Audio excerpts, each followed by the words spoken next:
تو آپ نے کوشش کی کہ کتاب لکھی جائے اور کتاب میں ساری تاریخ کو آپ نے شامل کر دیا؟ کتابیں تو میری کوئی 9-10 ہیں پشاور پہ، انگریزی میں بھی ہیں، اردو میں بھی ہیں۔ کوشش ہے کہ نئی نسل کو، بلکہ نئی نسل کو چھوڑیں، جو لوگ ہیں یہاں پشاور کے رہنے والے، ان کو بھی اثر نو متعارف کرایا جائے اس تہذیب کے ساتھ جو پشاور شہر میں تھی ایک زمانے میں۔ ایک سوال آپ کے حوالے سے میرے بار بار ذہن میں آتا ہے کہ آپ پڑھے پشاور میں، ڈاکٹر یہاں پہ بنے، پھر امریکہ کیوں چلے گئے؟ شاید اس لیے، اس کا جواب تو میں عذرائے تفنن کہوں گا کہ پاکستان غریب ملک ہے، تو جو تنخواہ مجھے ملے تھی اب کسی اور کو مل رہی ہے، اور میں کیا کہہ سکتا ہوں۔ 1970 میں آیا تھا واپس امریکہ میں تعلیم حاصل کرنے کے بعد۔ بہت مشکلات کا سامنا کرا ہوا، سر میں نہیں ہوں، جو لوگ باہر سے آتے ہیں اور آتے تھے اس زمانے میں ان کو بہت ہی مشکلات کا سامنا کرنا پڑتا تھا۔ اب اگر میری ٹریننگ اور تعلیم جو ہے ایک شعبے میں ہے، سرجری کے خاص شعبے میں، ہارٹ سرجری میں، اگر میں وہ نہیں کر پاؤں تو پھر میری وہ ٹریننگ جو ہے 7 سال کی وہ تو ابس گئی نا۔ تو یہ میرے ذہن میں یہ ایک کھلبلی بھی تھی، اور یہ ڈیسائیڈ کرنا تھا کہ بھئی میں نے یہاں رہ کے اگر صرف جنرل سرجن بننا ہے تو یہاں تو بہت جنرل سرجن تھے ان دنوں میں 1970 کی بات کر رہا ہوں، بہت تھے، اچھے تھے، میرے استاد بھی تھے ان میں بہت سے، لیکن ہارٹ سرجن تو کوئی نہیں تھا پشاور میں۔ کراچی میں ایک تھا اور ایک لاہور میں تھا، تو یہ مشکل فیصلہ تھا۔ تو اسی لیے میں نے فیصلہ کیا کہ میں واپس جا کے وہاں پہ میں تدریسی اور ڈاکٹری کا کام جو ہے سرجری کا وہ جاری رکھوں گا، لیکن پشاور کے ساتھ تعلق جو ہے نہ صرف پشاور شہر کے ساتھ بٹ پشاور کی جو درسگاہیں ہیں ان کے ساتھ تعلق تو ویسے ہی جڑا رہا میرا، اور اب تک ہے۔ تو امریکہ جب آپ گئے، کس شہر میں آپ آباد ہوئے؟ اور ٹولیڈو کا بڑا نام سنتے ہیں، یہ ٹولیڈو کوئی شہر ہے، کوئی بستی ہے؟ ٹولیڈو شہر ہے، امریکہ کے شہروں کے اگر فہرست بنائیں تو وہ تقریباً کوئی 30-32 نمبر پہ ہے آبادی کے لحاظ سے، تو چھوٹا شہر نہیں ہے، یونیورسٹیز ہیں اور باقی اس شہر میں وہ چیزیں موجود ہیں جو آپ کو بڑے شہروں میں ملتی ہیں۔ یہ میری خوش قسمتی سمجھیں کہ میں وہاں گیا تھا ٹریننگ حاصل کرنے، اور پھر کہیں اور جگہ گیا ٹریننگ، مزید ٹریننگ کے لیے، اور پھر پاکستان آیا۔ تو جب واپسی ہوئی میری تو میں پھر ٹولیڈو چلا گیا، وہاں جاننے والے بھی تھے، اور وہیں میں نے لنگر ڈال دیا۔ لیکن آپ کے گھر کے بارے میں بھی ہم بہت سنتے رہے کہ وہ گھر بھی لگتا ہے ایسا کہ پشاور ہی ہے۔ کوئی کونا کھدرا اس کا لگتا ہے پشاور، لیکن امجد صاحب بات یہ ہے کہ صرف ماضی میں بس جانا جو ہے وہ بھی جو ہے ٹھیک نہیں۔ آپ ہر وقت ماضی کی یاد کو نہیں جپتے کر نہیں سکتے، حال میں رہنا پڑتا ہے، اور اس کے ساتھ ماضی کو بھی اپنے ساتھ دل سے لگائے رہنا ہوتا ہے، کیونکہ آپ منقطع نہیں کر سکتے اپنے آپ کو اپنے ماضی کے ساتھ۔ وہ تو ہے، ملا ہوا ہے۔ ہاں کچھ لوگ کہیں، شاید کچھ کہیں خوش قسمت ہیں، کہیں کہ وہ بد قسمت ہیں کہ وہ جب جاتے ہیں بیرون ملک تو اپنے ماضی کے ساتھ سلسلہ پوری طرح منقطع کر لیتے ہیں اور ان کی ایک نئی زندگی شروع ہو جاتی ہے۔ میں یہ نہیں کر سکتا، میرے لیے زندگی ایک تسلسل ہے، اور وہ تسلسل ایسا ہے کہ جس میں میں جو کرتا ہوں آج کل اور جو کچھ میری مصروفیات ہیں ان میں میری جنم بھومی کا بہت دخل ہے۔ تو میں ساتھ یہ یادیں جو ہیں اور یہ جو مجھے توشہ ہے، یہ تو میں سینے سے لگائے بستی بستی کریا گھومتا رہا ہوں، 50-55 سال ہو گئے۔ تو لوگ تو آپ سے پوچھتے ہوں گے کہ اتنی زیادہ چاہت اور محبت اپنی جنم بھومی سے کیوں ہے آپ کو؟ تو میں کہتا ہوں میں پاگل ہوں۔ آخر پاگل لوگوں ایب نارمل جو ہوتی ہے اٹیچمنٹ، آپ نے تو دیکھا ہوگا جو لوگ کسی سے محبت کرتے ہیں تو وہ اس کے عشق میں دیوانے نہیں ہوتے۔ یہ ہماری پوئٹری بھری پڑی ہے اسی عنوان پہ۔ تو لو افیئر تو ہو سکتا ہے بلڈنگز کے ساتھ بھی، لوگوں کے ساتھ بھی، اپوزٹ سیکس کے ساتھ بھی، شہر کے ساتھ بھی، ملک کے ساتھ بھی۔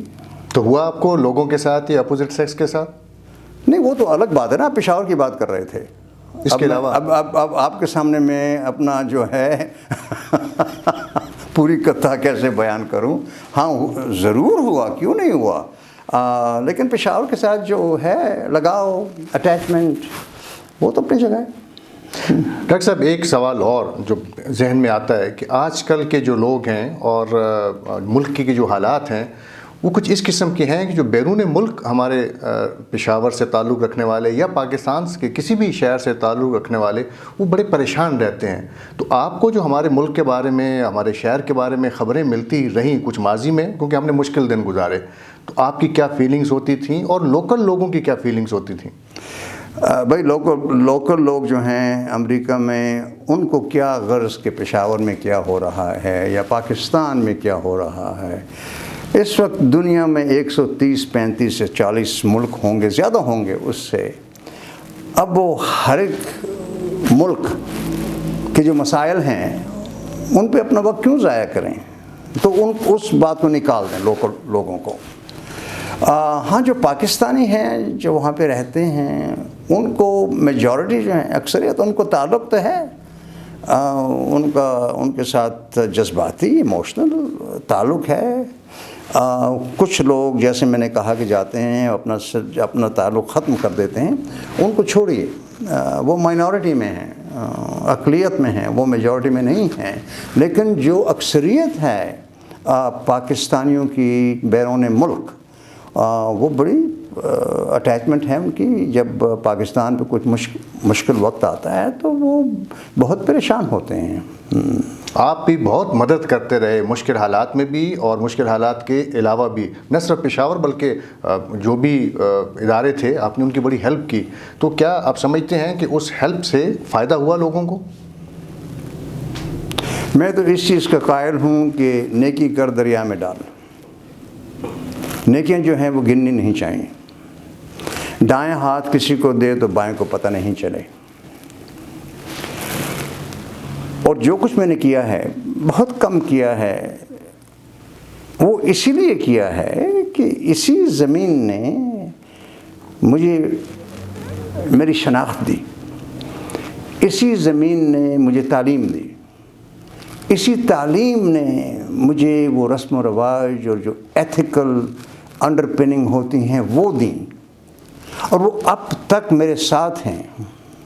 تو یہ ایک بہت بڑا مورل قرضہ ہے جس کہتے ہیں مورل ڈیٹ۔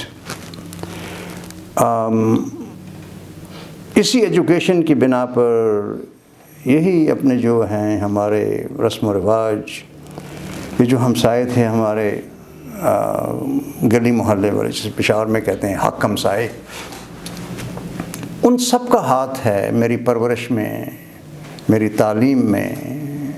تو اگر میں امریکہ میں ایک سرجن بن جاتا ہوں تو میں فراموش تو نہیں کر سکتا نا۔ یہ تو مورل ڈیٹ ہے، اخلاقی قرضہ ہے یہ، اور وہ میرے نظر میں یہ واجب ہے مجھ پر، بلکہ سب جو پاکستانی وہاں پہ ہیں ان پہ واجب ہے وہ کسی نہ کسی صورت سے، کسی نہ کسی حوالے سے وہ قرضہ اتارتے رہیں تھوڑا بہت۔ آپ نے جہاں پشاور کو اپنے دل سے نہیں نکالا، وہاں ہماری جو ماں بولی ہندکو ہے اس کو بھی تو آپ نے دل و دماغ سے نہیں نکالا۔ بھائی اس زبان میں نے لوریاں سنی تھی، اس زبان میں میری تربیت ہوئی تو مجھے عزیز ہے، میری مادری زبان ہے، میں سب زبانیں بولتا ہوں، لیکن ہند کو دل کے بہت قریب ہے کہ میری مادری زبان ہے، اور جس زبان میں آپ نے لوری سنی ہو وہ زبان تو بہت عزیز ہوتی ہے۔ تو ہند کو کی ترقی کے لیے بھی آپ نے بہت سے اقدامات کیے، تو آپ سمجھتے ہیں کہ ہند کو زبان کی ترقی اور ترویج کے لیے آج کل جو کام ہو رہا ہے وہ بہتر ہے؟ میرا خیال ہے، دیکھیے 20 سال پہلے کچھ کام ہو رہا تھا، ایک اکا دکا ہو رہا تھا، کوئی شاعر تھے، کچھ لکھنے والے تھے، کبھی کوئی محفل ہو جاتی، کوئی نشست ہو جاتی تو وہ ہند کو کا نام ہو جاتا۔ کچھ لوگوں نے، جو میر صاحب تھے ہمارے شہر کے، انہوں نے انجام میں ہند کو صفحہ شروع کیا تھا۔ اس کے بعد ناصر علی سید اور نذیر تبسم بہت خدمت کر رہے ہیں ایک لحاظ سے۔ تو جو چیز 20-25 سال پہلے انہیں میں پائونیئر کہتا ہوں، انہوں نے شروع کی تھی، اس سے پہلے تو نہیں تھی۔ لیکن اب آپ دیکھیں ہندکو کا نام بھی ہو گیا ہے۔ اب دیکھیں کہ آپ کسی کالج کے میگزین اٹھا لیں، پشاور کی کسی کالج، خیبر میڈیکل کالج یا خیبر اسلامک کالج کے میگزین، اور کئی باقی جو ہیں میگزین وہ اٹھا لیں، ان میں انگریزی، اردو، پشتو، ہندکو ان کے حصے ہوتے ہیں۔ تو یہ کیسے ہوا؟ اسی لیے ہوا کہ میں اب اپنے آپ کو ٹرائی لنگول کہتا ہوں، میں 3-4 زبانیں اچھی بول سکتا ہوں۔ تو اس سے جب میں لوگوں سے بات کرتا ہوں، چاہے پشتو میں کروں، اردو میں کروں، ہندکو میں کروں، کچھ نہ کچھ تھوڑی بہت فارسی میں کروں، تو وہ عداوت نہیں رہی جو ایک زمانے میں ہوا کرتی تھی زبانوں کے درمیان۔ تو میں آپ کے سوال کی طرف آتا ہوں کہ اس وقت ہندکو کی ترویج پہ بہت کام ہو رہا ہے، بہت کتابیں چھپی ہیں، اور اکیڈمی بن چکی ہے پشاور میں، گندھارا ہندکو اکیڈمی، اور گندھارا ادبی بورڈ تو تھا پہلے، اب اکیڈمی بھی ہے، اور یہ پبلک پرائیویٹ کوآپریشن پہ ہو رہی ہے۔ حکومت، ہمارے صوبے کی حکومت نے گرانٹ دے رہی ہے، تو ٹھیک ہے، زبان کی ترویج ہو رہی ہے، لیکن اس میں ایک بنیادی کمی ہے، وہ یہ ہے کہ لوگوں نے گھروں میں یہ زبان بولنی چھوڑ دی ہے۔ تو آپ جب اپنے بچوں کے ساتھ نہیں بولیں گے زبان، آپ 1000 کتابیں شائع کر دیں، اس کو کچھ فائدہ نہیں۔ یہ زبان جب تک بولی نہیں جائے مٹ جاتی ہے، ختم ہو جاتی ہے۔ کوشش کر رہے ہیں لوگ، اور میں انہیں خراج تحسین پیش کرتا ہوں۔ دل کے ڈاکٹر کے لیے کتابیں لکھنا مشکل نہیں تھا؟ بھائی لوگ پوچھتے ہیں سوال مجھ سے کہ تم سرجن ہو اور سائنٹسٹ ہو، اور تمہیں ادب سے کیا لگاؤ یا تعلق؟ میری خوش قسمتی تھی، مجھے ایسے استاد ملے جنہوں نے میرے ذہن میں، میرے دل میں ادب کا شوق، اور باقی کئی ایک جو شوق ہے جو میں نے پال رکھے ہیں، یہ میرے استادوں کی وجہ سے ہے۔ اور یہ استاد جو تھے وہ صرف جو شوق میں پال رہا ہوں ان کے استاد نہیں تھے۔ اب زوالوجی کے ایک پروفیسر نے مجھے غالب سے متعارف کروایا، زوالوجی کے پروفیسر نے، عزیز احمد صاحب نام تھا ان کا۔ یہ انہی کی وجہ سے ہے کہ اب بھی میں غالب کو پڑھتا ہوں، سر تھمتا ہوں، کچھ سمجھ نہیں آتی۔ تو آپ اگر دیکھ لیں تو گزشتہ یہ 150 سالوں سے غالب پہ ہزاروں کتابیں لکھی جا چکی ہیں۔ ایک قصہ آپ کو کرتا ہوں، آپ کو لطف آئے گا۔ احمد فراز میرے پاس آئے ہوئے تھے، اور رات کو جب جانے لگے سونے کے لیے تو وہ میری لائبریری میں گئے کوئی کتاب لینے کے لیے، جسے کہتے ہیں بیڈ ٹائم ریڈنگ۔ تو میں نے دیکھا تو وہ دیوان غالب لے کے آیا، تو میں نے کہا یار، میں نے ہندکو میں سے کہا کہ یہ کتاب تو تنوں ہوں ازبر ہو گئی ہے، اسی جوڑ کے ڈھونڈنے۔ اس کا جواب بڑا اچھا تھا، کہتے جب بھی میں غالب کو پڑھتا ہوں نت نئے معنی سامنے آ جاتے ہیں۔ تو یہ تو احمد فراز کی بات ہے۔ عزیز احمد صاحب نے مجھے غالب کی پوئٹری سے متعارف کروایا۔ اسی طرح کافی استاد تھے، اور یہ خوش قسمتی ہے میری کہ میری زندگی صرف سائنس تک یا اپنے شعبے تک محدود نہیں رہی۔ تو آپ نے شعر و شاعری بھی کی؟ میں لکھتا، لیکن میں شاعر نہیں ہوں، بلکہ شاعری کا میں نے نہ کوشش کی اور نہ ہی وہ میں ہمت ہے یا سکت ہے کہ میں شاعری کر سکوں۔ اور مہم جوئی کی طرف پھر آپ کیسے آگے؟ مجھے یاد ہے جب میں بہت عرصہ پہلے میں اخبار میں لکھا کرتا تھا تو میں نے ایک مضمون لکھا کہ امریکہ سے ایک پشاوری آیا اور اس نے یہ بتانے کی کوشش کی کہ دریائے سندھ شروع کہاں سے ہوتا ہے اور ختم کہاں پہ ہوتا ہے۔ نہیں، لوگوں کو تو معلوم تھا کہ یہ کہاں سے شروع ہوتا ہے، لیکن میری یہ کسک تھی کہ میں دریائے سندھ کو دیکھوں، اور اس میں پھر بچپنے کی بات آ جاتی ہے۔ میرے بھائی، والد صاحب کا تو انتقال ہو گیا تھا، میں 6 سال کا تھا۔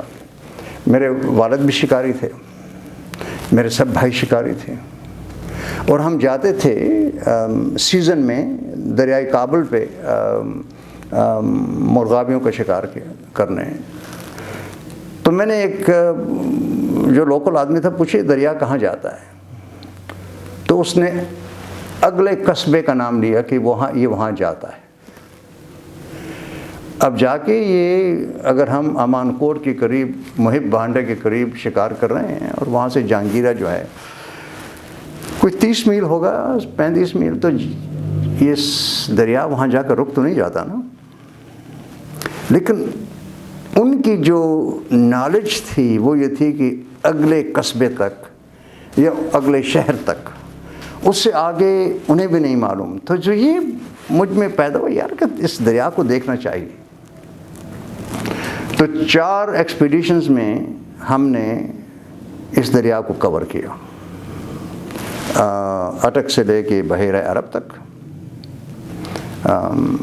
یہ کوئی 4 ساڑھے 4 ہفتوں میں کیا، بوٹنگ کی، اس میں ریفٹنگ، اور پھر باقی جو تھے حصے دریا کے وہ بھی ہم نے کور کیے۔ اور آخری جو تھا وہ تو بہت ہی مشکل تھا۔ ہم گئے تبت میں جہاں یہ دریا نکلتا ہے، اور کافی مشکل تھی وہ ایکسپیڈیشن، لیکن ہم نے کامیاب ہو گئے، پہنچ گئے وہاں تک۔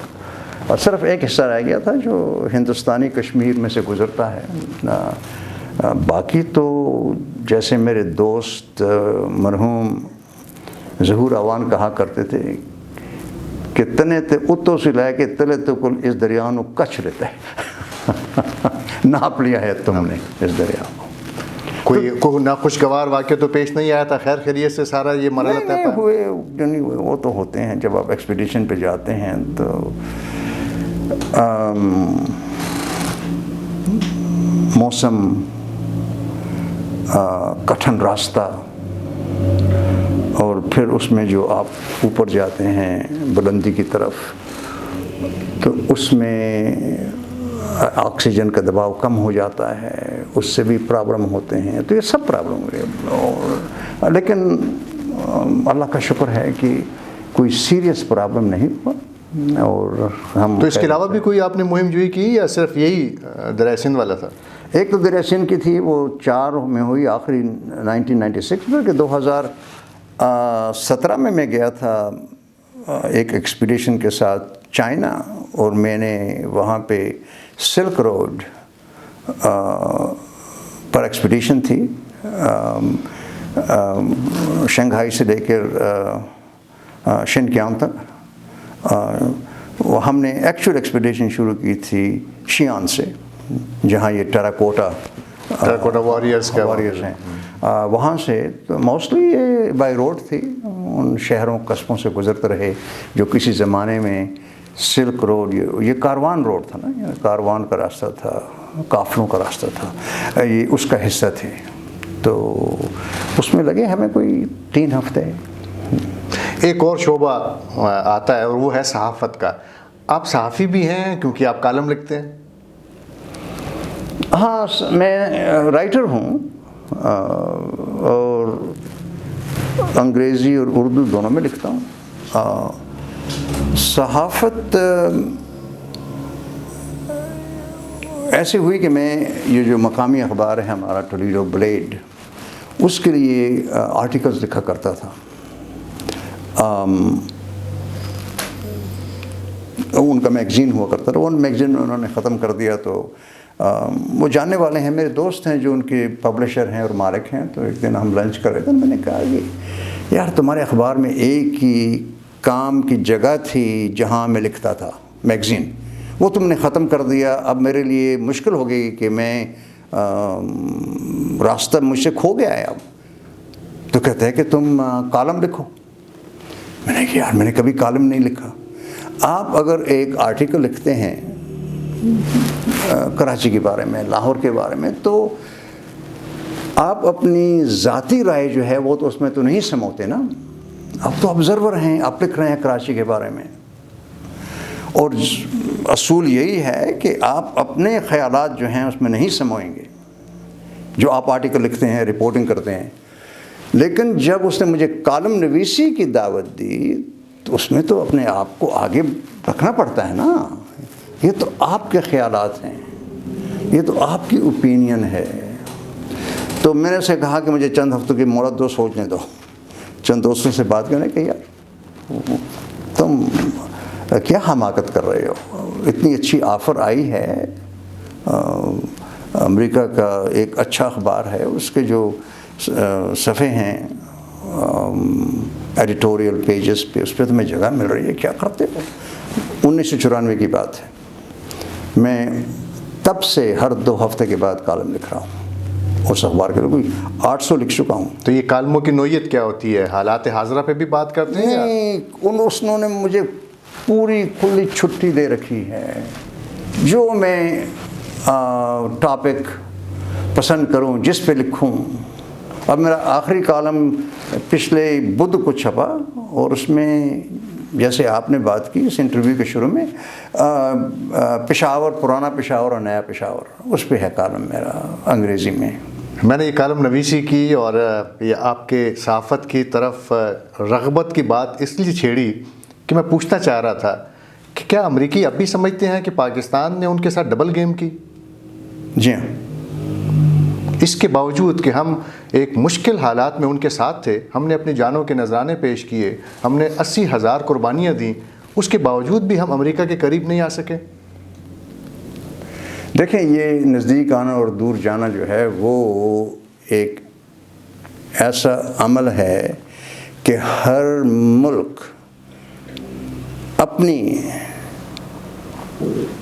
بینیفٹ جسے کہتے ہیں اس کی پالیسی ہوتی ہے کہ اس سے میرے ملک کو کیا فائدہ ہے اس پالیسی میں. تو اس میں تو اختلافات آتے رہتے ہیں. اب آپ کہیں کہ امریکہ جو ہے پاکستان کا پوری طرح شکر گزار ہو جائے، ہاں کسی حد تک ہونا چاہیے، لیکن امریکہ کی اپنی ہے پالیسی، باقی ممالک کی اپنی پالیسی ہے. اب میں نہیں کہہ سکتا کہ جب نیٹو افواج افغانستان میں تھیں تو حقانی گروپ جو ہے وہ تو ان کے خلاف تھا، اور حقانی گروپ نے کافی لوگ مارے، امریکن اور نیٹو فورسز کے لوگ، اور حقانی گروپ کو کسی حد تک پروٹیکشن بھی دی گئی. یہ کہنا مناسب ہوگا کہ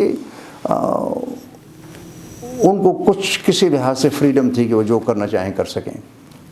تو اس بنا پہ جو وہاں پہ سینیٹرز ہیں یا کانگریس مین ہیں یا ایڈمنسٹریشن ہے، وہ سمجھتے تھے کہ پاکستان کی جو پالیسی ہے ڈبل پالیسی ہے. اب والعالم بالصواب. لیکن اب جو امریکہ کو شکست ہوئی ہے اس پہ امریکی کیا کہتے ہیں؟ بہت ناراض ہیں. بہت